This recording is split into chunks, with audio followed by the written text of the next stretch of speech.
샬롬. 시온의 딸 은혜의 주 이은주입니다. 오늘 드디어 제가 10번째 시온의 딸을 이야기를 올리는데요. 그동안에 저의 이야기를 들어주신 분들, 가까운 지인분들하고 들으신 소감에 대해서 여쭤봤더니 몇 가지 의견이 다르시더라고요. 봤더니 연세가 조금 많으신 우리 권사님들, 우리 어머님들 들으신 분들은 이런 이야기를 진작 젊어서 들었었더라면 도움이 많이 됐을 텐데 아쉽다, 이런 말씀을 하시고요. 또 어린 아이 자녀를 둔 젊은 아내분들은 너무 시대에 안 맞는 것 같다. 그래서 요즘 시대에 이런 마음으로, 이런 믿음으로 사는 거는 좀 이 시대랑 안 맞고, 그렇게 살기 좀 어렵다, 부담스럽다, 이런 말씀을 하시는 분들도 계셨고요. 때로는 남편 되시는 분들이 오히려 반응이 더 좋으시더라고요. 그래서 남편 되시는 그 교회 집사님들은 이거 우리 아내가 꼭 좀 계속 들었으면 좋겠다, 그렇게 말씀하시기도 하셨어요. 그러나 우리가 이 시대를 살기는 하지만 우리는 믿음의 가정에서 생활하는 사람으로서 시대를 먼저 논하거나 사상과 이념을 논하거나 지금의 내 환경과 형편을 따라서 산다는 그런 기준이 아니라 성경에 나오는 그 성경의 말씀의 기준에서 우리가 어떻게 살아내고 어떻게 가정을 회복시켜야 하나님께서 허락하신 그 은혜와 복을 우리도 누리고 우리의 자손, 후손이 그대로 누리고 이어갈까? 이 기준으로 생각하지 않으면 사실은 아무리 들어도 답이 안 나올 것 같아요. 그래서 함께 하시고 들어주시는 우리 믿음의 가정의 분들이 마음의 개념을 새롭게 하셨으면 좋겠습니다. 또 많이 굽어진 길을 만약에 돌아오셨다면 하나님은 또 성경 전반에 말씀하시잖아요. 돌아오라고, 여호와께로 다시 돌아가자. 그러면 완전하신 우리 하나님께서 반드시 우리에게 선한 것들을 맛보게 하신다는 것을 기대하시면서 불편하면 불편한 대로, 기쁘면 기쁜 대로, 시간을 많이 빼앗겨서 후회가 크면 크도 마음 닫지 마시고 직면하셨으면 좋겠습니다. 그런 말씀을 이 10회가 되는 이쯤에 전해드리고 싶었어요. 처음부터 계속 말씀드리고 있지만 이 가정의 원리는 남편과 아내와 자녀라는 이 세 구성원이 하나가 되는 성부, 성자, 성령이 삼위일체가 되는 개념의 원리로 하나님이 우리 가정을 허락하셨다고 그렇게 제가 말씀드렸던 것 같아요. 그렇지만 이 성부, 성자, 성령이 삼위일체라는 이 연합 속에서도 변하지 않는 원칙이 하나 있는데, 그것은 또 질서죠. 이 세 분 하나님이 아버지 하나님, 성령 하나님, 성자 하나님이라는 이 세 분이 완전한 연합체이면서 그 질서가 있어요. 그렇듯이 우리 가정 안에도 우리 가족이 모두가 하나가 되어야 하고 또 그 안에서 질서가 있어야 해요. 그런데 이 가족은 관계로 이루어졌잖아요. 시간에도 이 세상은 하나님께서 창조하실 때 모든 것을 그냥 내 맘대로 만들지 않으셨다고 하셨어요. 그래서 모든 것은 질서가 있고 또 심지어 창조 피조물들이 제자리 제 위치에 있어서 보존돼야 되고 심지어 바다조차도 바다와 땅의 경계선을 만드셔서 그 바다가 땅을 덮지 못하게 하셨다라고도 하셨어요.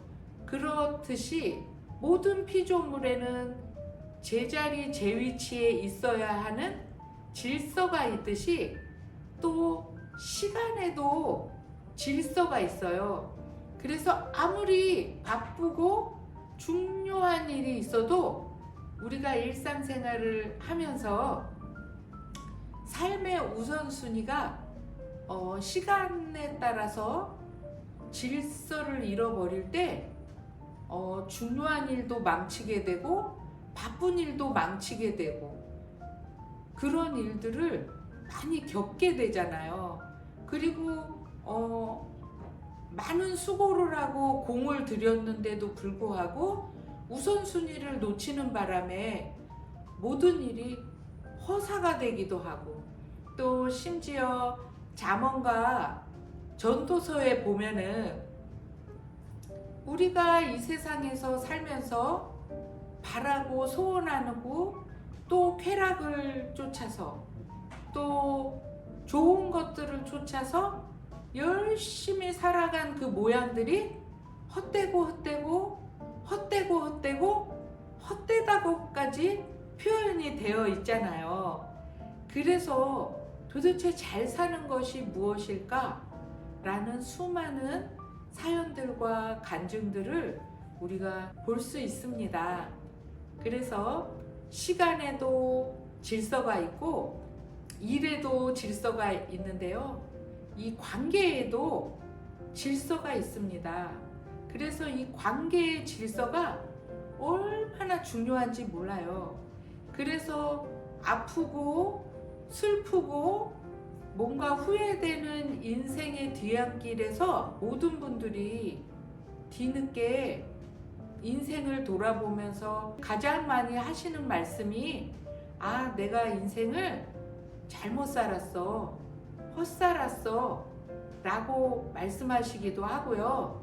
그리고 심지어 가족과 사랑하지 못한 것, 화목하지 못했던 것, 그 다음에 그때 그렇게까지 하지 않았어도 됐어야 되는 어떤 욕망과 욕심, 목표, 열심 이런 것들 속에서 사람과의 관계를 잘못한 것들을 가장 많이 후회하는 것을 제가 들었던 것 같아요.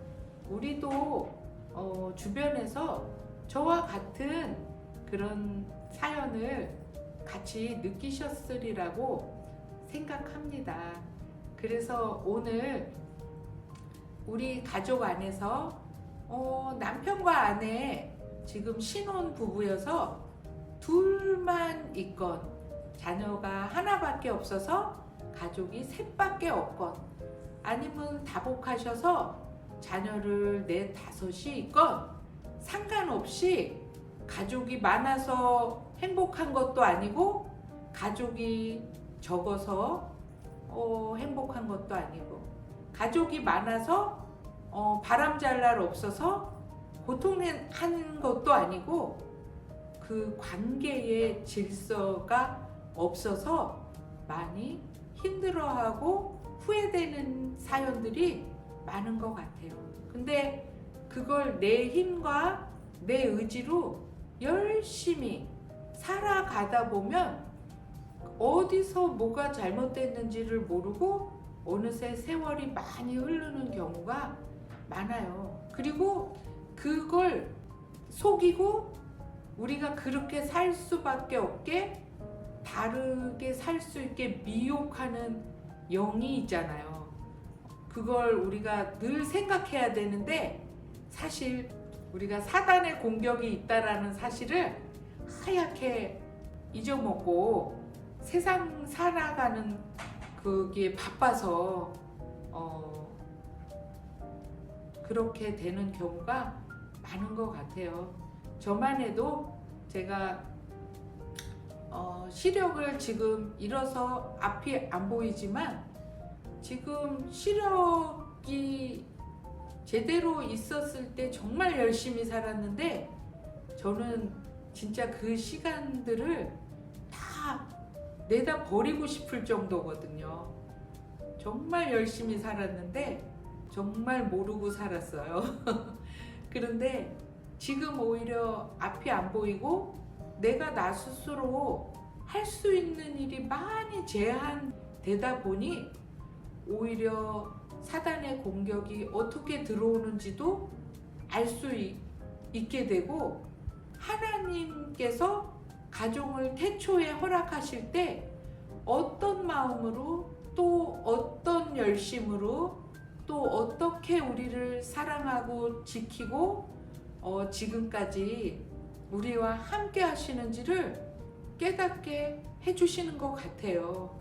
그래서 비록 저는 많이 늦었지만 예레미야처럼 에스겔처럼 이 마지막 때를 살아가야 되는 이 다른 가정에게 나팔수 파수꾼의 역할을 하고 싶다는 마음을 갖고 있고요.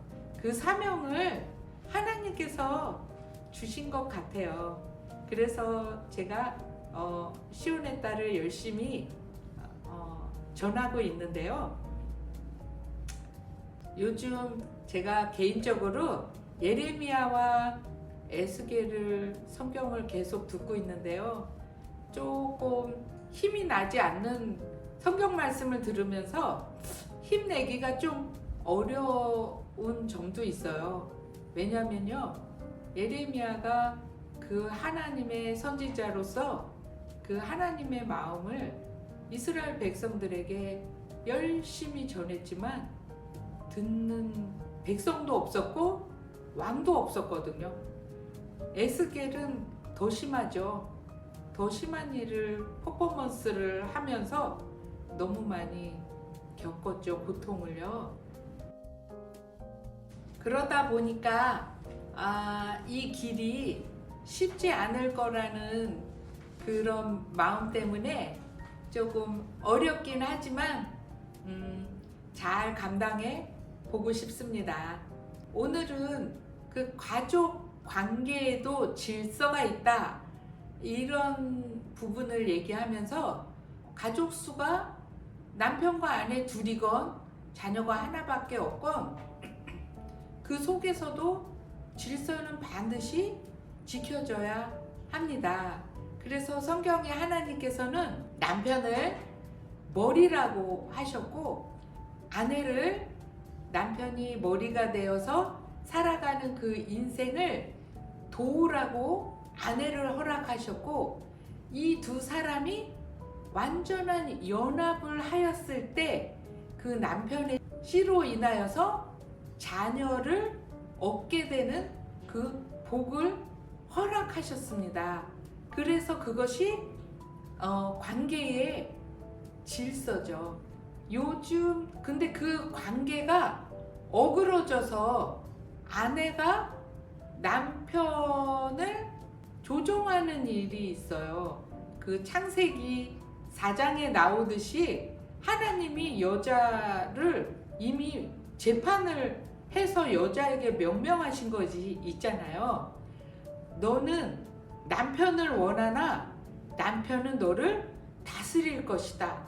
그래서 여자의 그 성품이 어떻다라고 이미 하나님께서 딱 너는 그래. 그렇지만 너는 그렇게 살면 안 돼.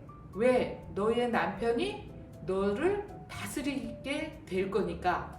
라는 말씀을 주신 거예요.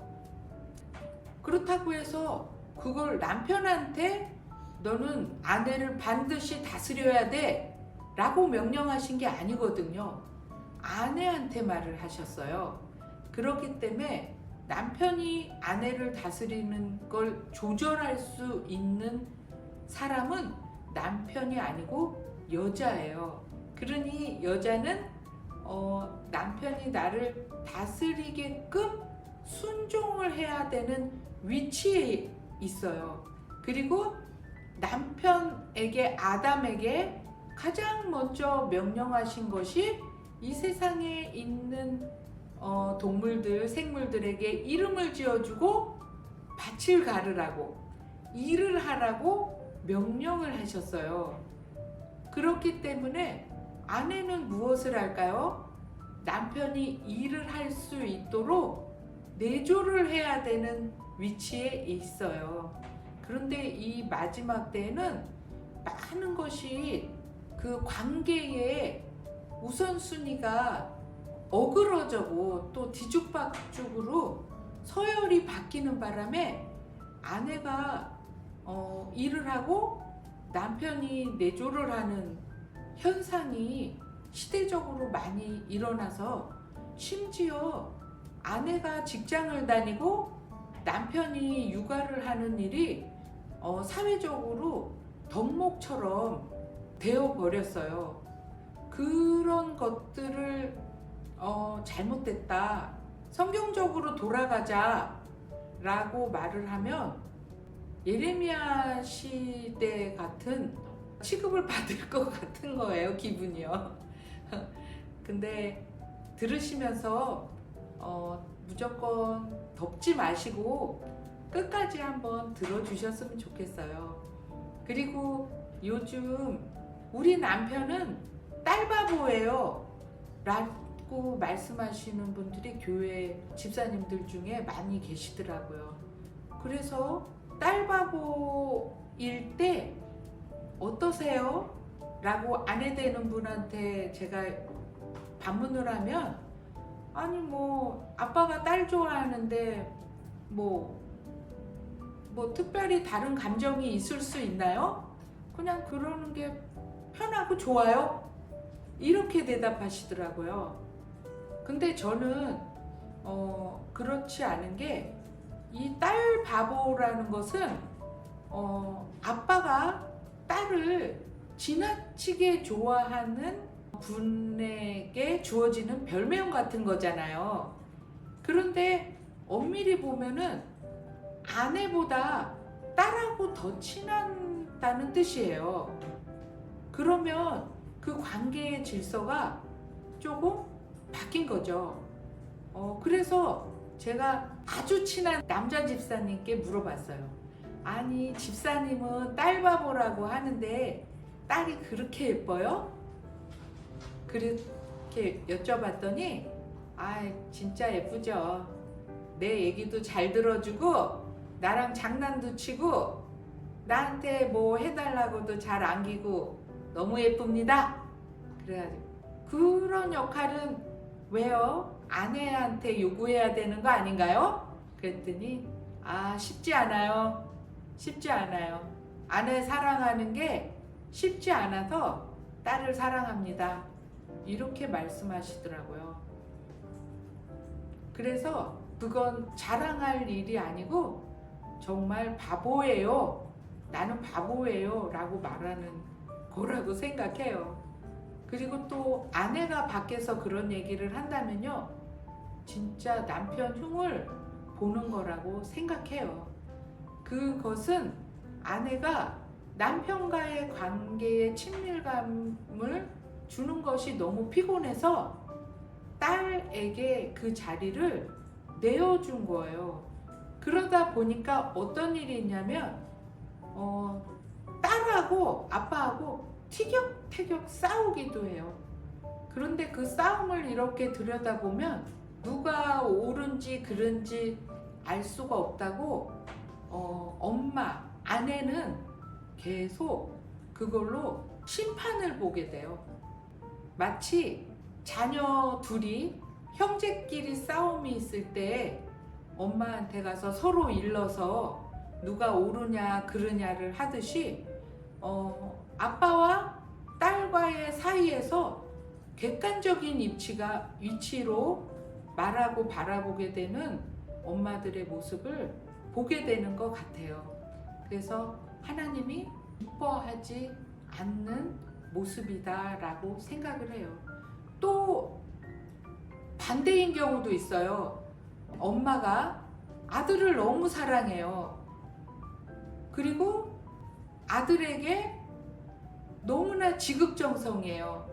음식을 하던 간식을 하던 늘 아들 거를 먼저 챙겨놓고 또 아들 거를 손대는 남편에 대해서 탓을 하고 그 다음에 딸이 있다면 딸과 아들을 차별하기도 하고, 그래서 그 엄마의 사랑이 누가 봐도 다른 가족이 봐도 너무 아들에게 쏠려 있다라고 하는 가정도 있어요. 그래서 남편이 집에 와도 맘둘 곳이 없고 또 쉴 곳이 없고 또 아내로부터 격려받지 못하고, 그리고 아들을 특별히 좋아하는 어머님들의 특징이 있는데 남편에 대한 그 서운함과 사랑받지 못함을 아들에게 친구처럼 너무 말씀을 잘 하게 된다는 거예요.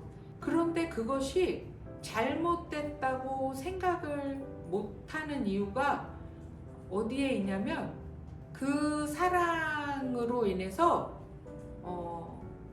엄마가 위로를 받기 때문이에요. 일단 내 마음에 위로가 되는 관계력이라서 이게 잘못됐다라고서 미처 깨닫지를 못하는 것 같아요.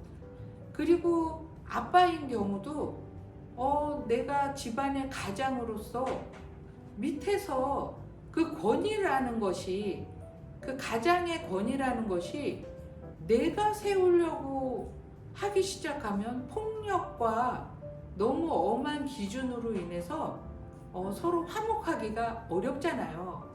근데 권위를 아내가 세워줄 경우에는 자녀들이 아빠를 온전히 존경하게 되고, 아빠는 그런 권위를 세우지 않고 자상함으로도 충분히 아빠가 존경을 받기 때문에 그 기쁨 때문에 가족 안에서 평안한 관계를 유지할 수 있는 것 같아요. 그래서 가족 안에서 가장 질서상으로 높으신 분은 남편, 아버지가 되겠죠. 그렇지만 그 아버지가 아버지 되게 온전히 할 수 있는 사람은 아내이자 엄마밖에 없어요. 자녀들이 엄마를 무시하고 아빠만 따른다면 그것도 문제가 되는 거잖아요. 엄마 말은 하나도 안 들으면서 아버지 말만 들어. 이것도 관계력에 문제가 있는 거죠. 그리고 아빠는 무시하고 함부로 대하면서 엄마가 하는 말은 꼼짝을 못한다면 자녀들이, 그것도 문제가 되겠죠. 이 모든 것들이 온전해지는 것은 자상한 아빠, 가족을 품에 품을 줄 아는 아버지, 그리고 열심히 일하는 아버지, 그 아버지를 존경하고 도와주는 엄마의 모습을 바라보는 아들과 딸들이 그 엄마 아빠 중에 누굴 더 존경할 필요도 없이 그냥 엄마 아빠는 다 좋아. 우리 부모님의 모습을 보면 너무 좋아. 그런 자녀들이 정체성에 문제가 일어나지 않고 자존감도 세워질 수 있어요. 그 정체성은 뭐냐면 엄마가 엄마 위치에서 아빠를 대하는 태도를 보고 아, 내가 여자구나. 여자는 저렇게 하구나 하는 거구나 하는 정체성을 딸이 배울 수 있는 거고요. 그런 엄마를 보면서 아, 여자는 저런 거구나.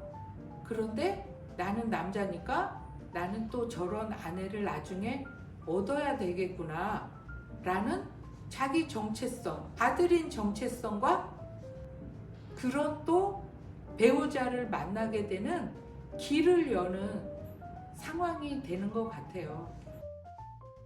그런데 요즘 시대는 어떻습니까?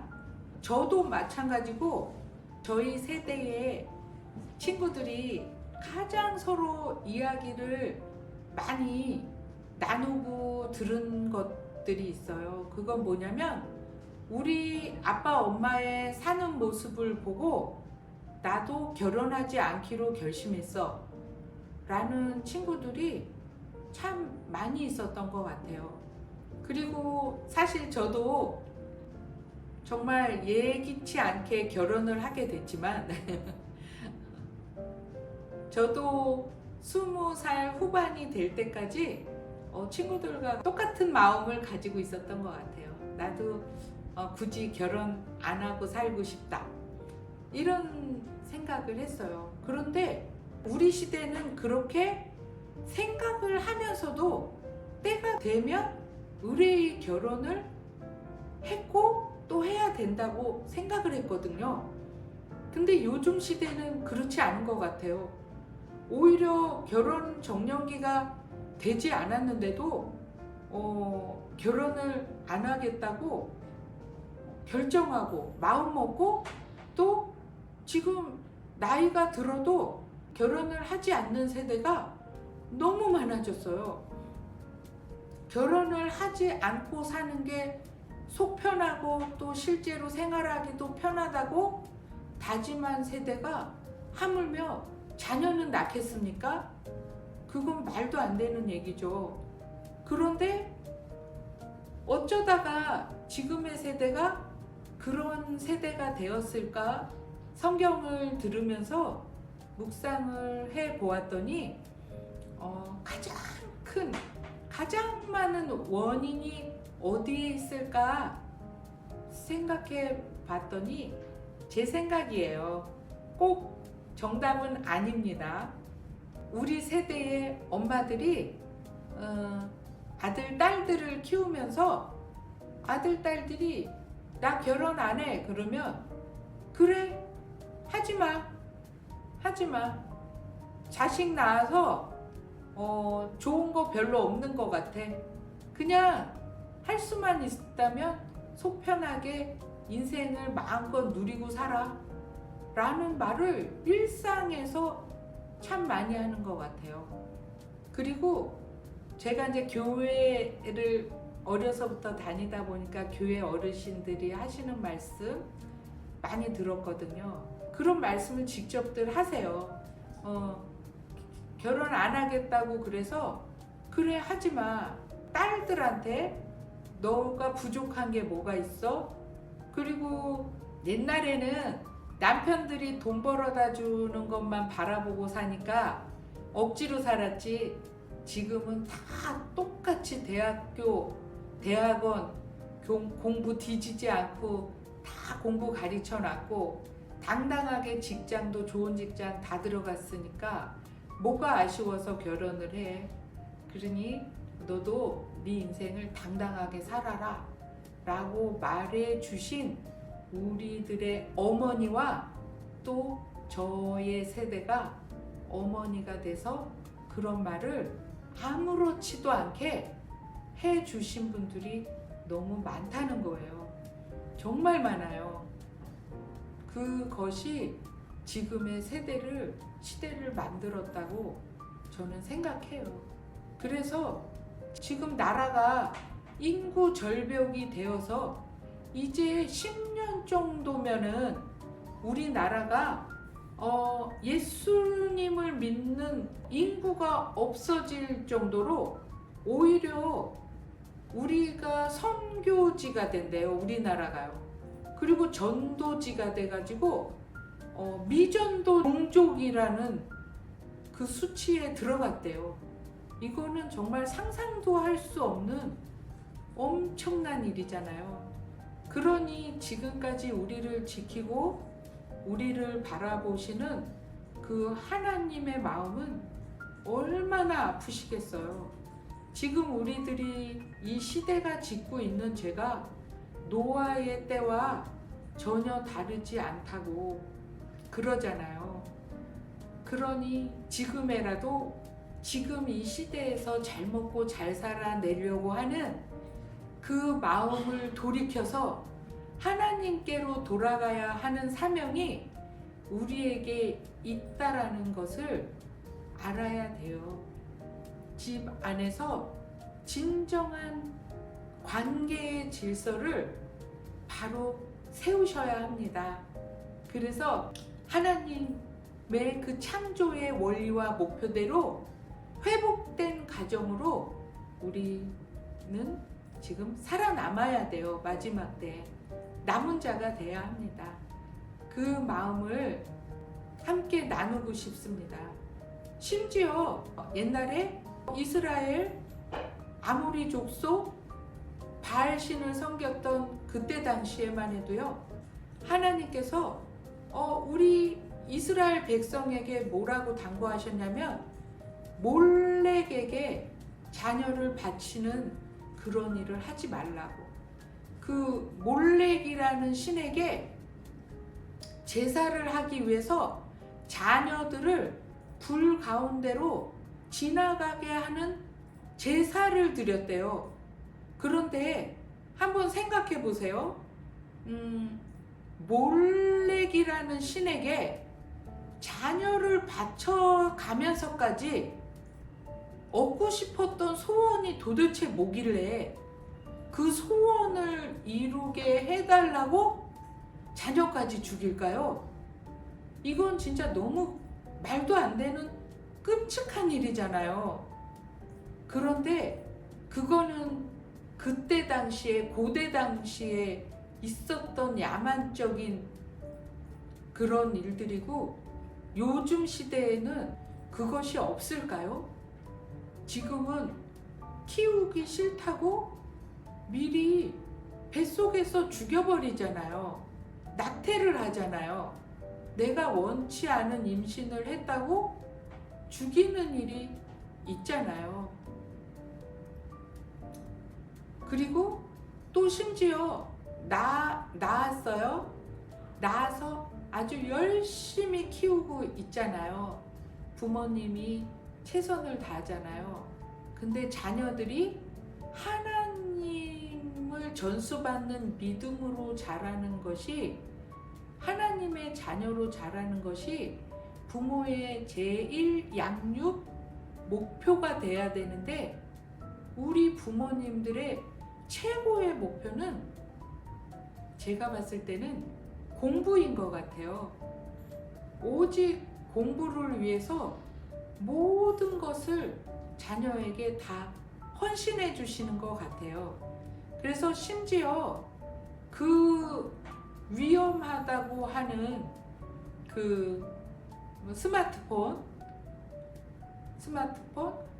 몇 년 전까지만 해도, 고등학교 졸업하기 전까지는 스마트폰은 절대 허락 못해 하고서 믿음의 부모님들이 말씀하시다가 어느새 중학교 올라가기 전에는 스마트폰 허락 못해 라고 했다가 한 3년 전까지는 초등학교 들어가면 스마트폰이 의뢰의 수업 도구로 쓰여지기 때문에 아예 초등학교 들어가면 스마트폰을 아이들이 만지고 얻을 수 있다고 지금 되어버는 세상이 되어버렸잖아요.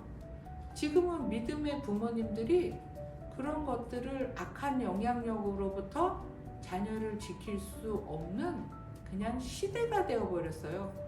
저는 그게 자녀를 믿음으로 키울 수 없는 그 몰래의 시대가 되었다라고 봐요.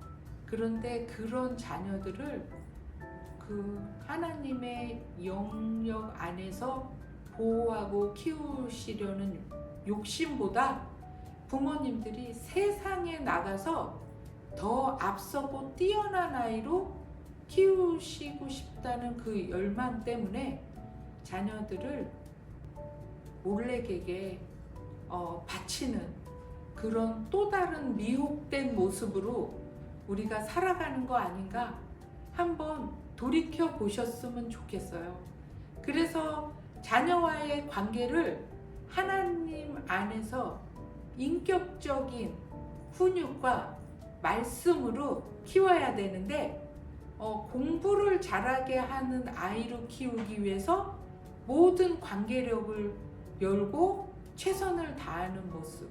그래서 함께 여행을 하고 맛있는 거를 먹어도 하나님의 이야기를 한 절 나누지도 못하고 아빠의 생각과 마음을 자녀들에게 엄마와 생각과 마음과 사랑을 자녀들에게 부모가 한 모습으로 함께 흘려보내는 일을 지금은 전혀 하지 못하는 믿음의 가정들이 너무 많은 것 같아요.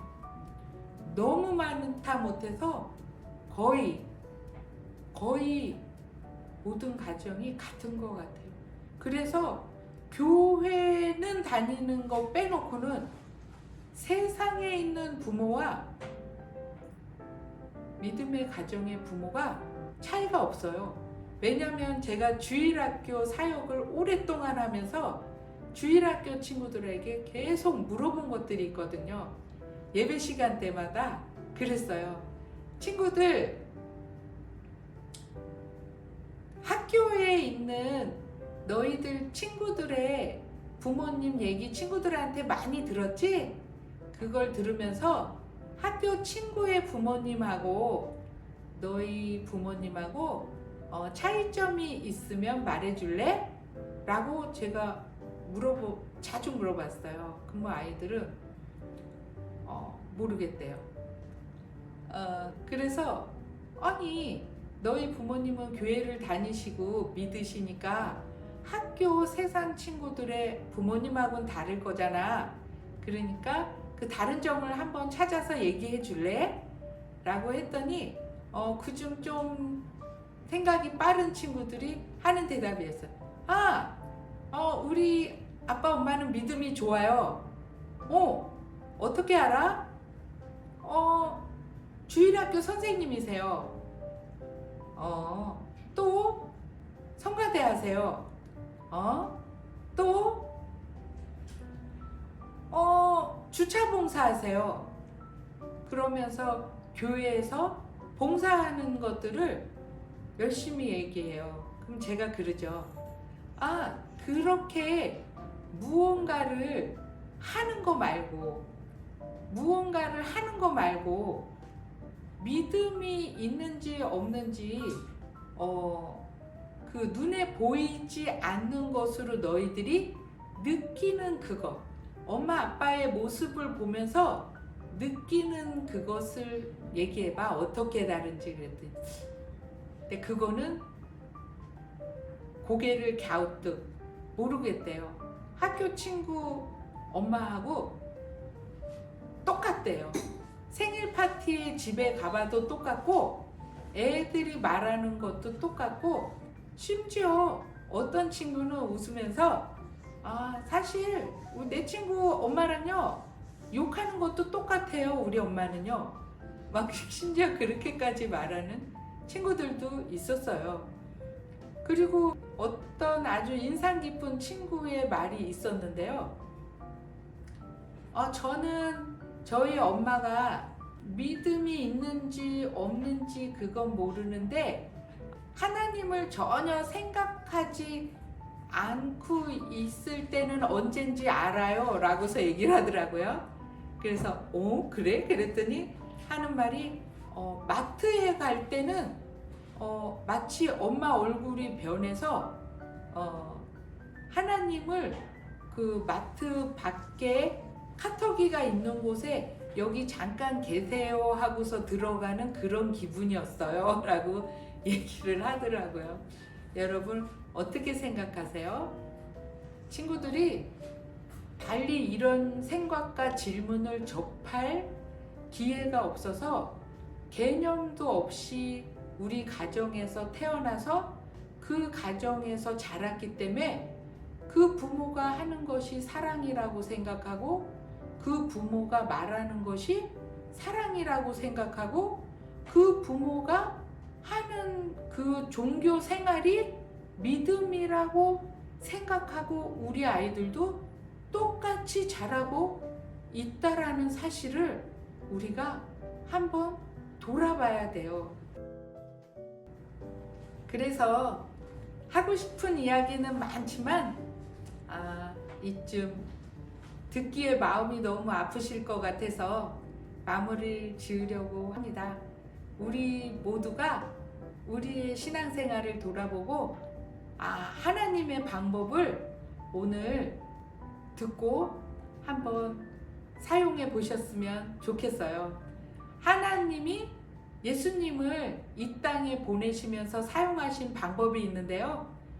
그것은 예수님이 세례 요한 앞으로 와서 예수님도 세례 요한에게 세례를 받으셨잖아요. 그때요, 하늘에서 성령이 비둘기같이 내려오시면서 음성이 들렸는데 하나님께서 이렇게 말씀하셨어요. 예수님에게요. 사랑하는 아들이요 내 기뻐하는 자라고요. 그 말씀 하나가 예수님이 단 한 걸음도 다른 길 가지 않고 그 십자가의 길을 갈 수 있었던 것 같아요. 우리가 하는 그 모든 것들이 중요하고 해야 할 일들이 너무 많지만 이 사랑은 눈에 안 보이고 사랑한다고 자녀를 훈육하고 매질을 하고도 부모가 이게 사랑이야? 그럼 사랑이라고 아이들은 느껴요. 그리고 그 때리는 도구, 옛날엔 맴매라 그랬는데 그것도 사랑의 매야? 그러면 사랑의 매가 될 수 있어요. 그렇지만 너는 나의 기쁨이야 라고 표현해 주시는 거는 숨길 수가 없는 것 같아요. 사랑은 우리가 왜곡해서 자녀들에게 잘못 표현할 수 있는 일이 많지만요, 너는 나의 기쁨이야 하고 자녀를 보고 기뻐해주고 그렇게 자녀를 그런 존재로 불러주고 그렇게 대해주는 것은 숨길 수가 없어요. 왜냐하면 화를 내면서 기뻐하거나 야단을 치면서 엄격하게 하면서 기뻐해줄 수 없기 때문이죠. 그래서 내가 이제부터 자녀들을 어떻게 키워야 할지 잘 모르겠지만 사랑하고 기뻐하는 표현을 한번 해보자 라는 걸 우선순위에 두고 출발해 보신다면 그 뒤에 따라오는 다른 방법들은 하나님이 다 길을 열어주실 거예요. 왜냐하면 먼저 그 나라와 의를 구하라. 그리하면 이 모든 것을 너희에게 더해 주시겠다고 하셨으니까요. 다른 방법과 결론 알고 어떻게 할까 고민하지 마시고 자녀를 오늘부터 내가 어떻게 하면 사랑하고 기뻐하는 표현을 해줄까? 라고 한번 기도해 보시면 좋을 것 같습니다. 들어주셔서 감사하고 그 길이 각 가정에 열리시기를 축복합니다.